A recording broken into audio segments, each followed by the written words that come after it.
আমি ওনাকে একটা কথাই বলছি, রাজ্য সরকার ঘোষণা করুক রাজ্যের স্কুলগুলোকে বাঁচাতে ওনারা কি কি ব্যবস্থা নিয়েছেন, 1 নম্বর। 2 নম্বর, এই যোগ্য প্রার্থীরা যারা দীর্ঘদিন ধরে লড়াই করছে, আন্দোলন করছে, বহু প্রতিশ্রুতি মুখ্যমন্ত্রী থেকে শুরু করে নানা প্রতিশ্রুতি ওনারা পেয়েছেন।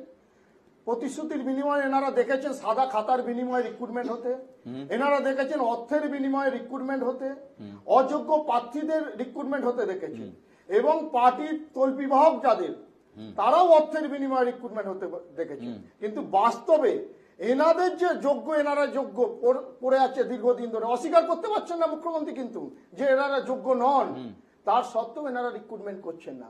একদিকে রিক্রুটমেন্ট বন্ধ করে দিচ্ছে, কিছু রিক্রুটমেন্ট করলে কোর্টের মাধ্যমে, কোর্টের নির্দেশ ছাড়া কোনো রিক্রুটমেন্ট হচ্ছে না।